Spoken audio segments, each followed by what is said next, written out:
You're watching A Better Memphis.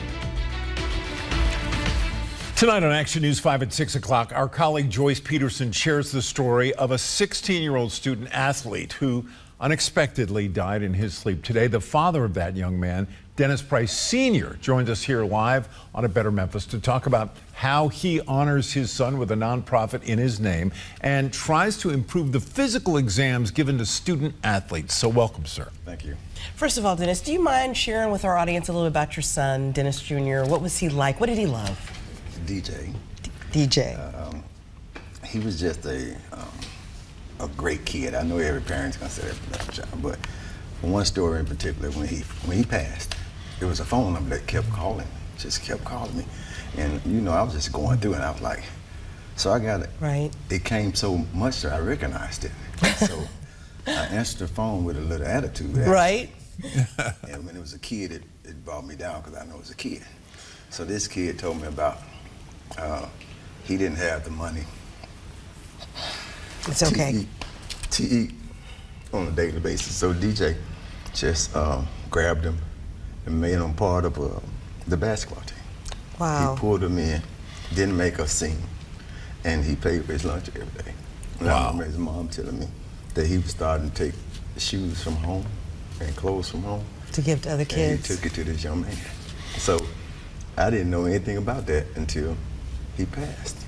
Wow. That's also a testament to the way he was raised. Yes, absolutely. What a remarkable thing. Now, Dennis Jr. died, as we said, back in 2013, so there's a little space between right now and back then. He died in his sleep. Can you share with us what caused his death and was there any outward indication something was the matter? He was 6'4".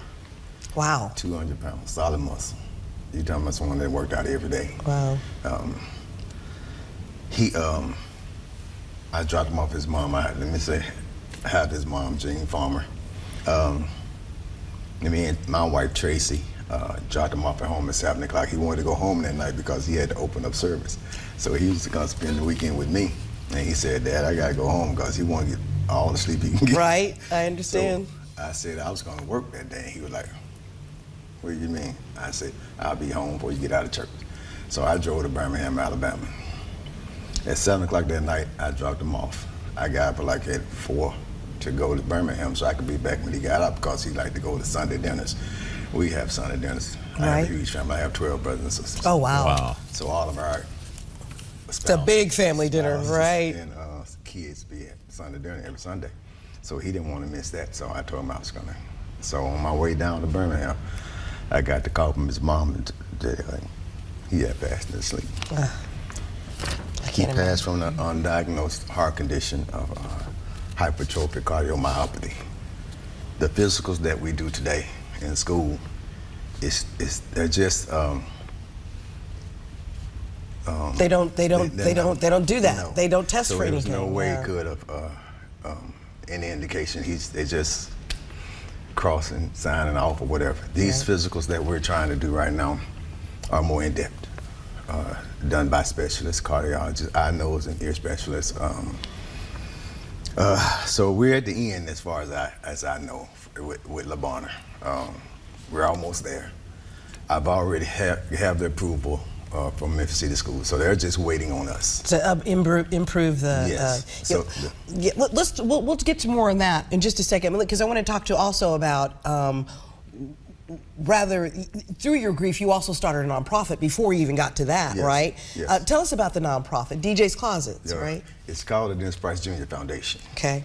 And we started the foundation for the heart condition. We wanted to address that condition. Right. But while we were working in school, man, we were like, we were at one particular school, and we went to support our nephew at a football game, and it was the craziest thing I ever seen. I had never seen anything like it. The players were cursing and throwing their helmets and everything like that. And my wife says to me, you got to help him. And I said, what? And she said, you have to help him. And so me knowing coaches the way I do, I just knew he was going to say, that's okay. But I went out and shook his hand and asked him if he wanted my help. And he looked me dead in my eyes and said, yes. And I was like, oh. And I said, I got to help. When? He said, tomorrow. So that day, so I was at practice the next day, and the grass was high, and I just got a lot of friends. Right. So I called my friends, and they came up and cut a path for us. And my brother said he's going to get some more guys, and they was just going to cut the grass down. And I posted it. I wasn't trying to get anybody in trouble. Right. I just posted and said, man, it's just good to have good friends. And the next day, they showed up, 5 or 10 guys with their zero-turn lawnmowers, and the grass was being cut by the... Wow, that's amazing. It had been cut already. They were cutting it down already. So that came when we were at the practices, and these young men were at school hadn't eaten since lunch. They couldn't go home, and they couldn't practice after school because it was so hot outside. Right. So when football practice started, they had no energy. So that's how we got started. We started, again, I called my brother Doug, and we got snacks to the football team. And believe it or not, one of the counselors saw me delivering the snacks, and asked, am I helping anybody besides the football team? And I asked her, what do you need? And she said, deodorant. And that's the craziest thing I ever heard. Right. So me and my wife and my brother got together, Doug again, and we went around about they couldn't get deodorant that they rub on. You had to be spray. So we went out and bought all the deodorant that we could for male and female versions. And they needed 98 for the number of teachers, so we bought 100. We bought way more so we can we can keep them stocked up. And that's how DJ Care Closet came. My wife said, okay, we got to do something about this. And so it started talking about uniforms and things that kids needed. So she went on Facebook and saw a woman, a teacher, who had a little closet in her classroom for her students. So she said she prayed about it, and God told her she's going to do that, but on a larger scale. So when I say DJ's Care Closet, it's not a closet. It's a room, probably. It's a boutique, actually. Okay. And it is stocked with everything a kid would need. And now you have it in 3 schools. Yes. Tell everybody the schools. Ridgeway Middle was the original school. We had to go back and upgrade that one too when the principal saw that. Okay. So everybody else is like, wait a minute. Saw the work we did at Westwood. She was like, hey, man, hey. So we called it the Home Depot of the DJ's Care Closet because we just bought shelves and put together and put it in the room. It was nice.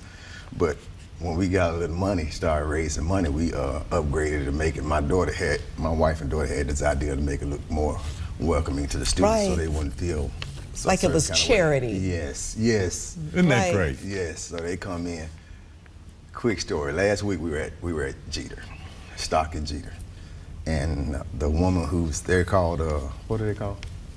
They're called, they run the closet. Okay. Okay. So one little girl had her hoodie on her head, and the principal wanted her to take it off, but she didn't want to take it off because she didn't have anything to do with her hair. Oh. So she didn't know about DJ's Care Closet. So one of the students told her, come with her. And she came to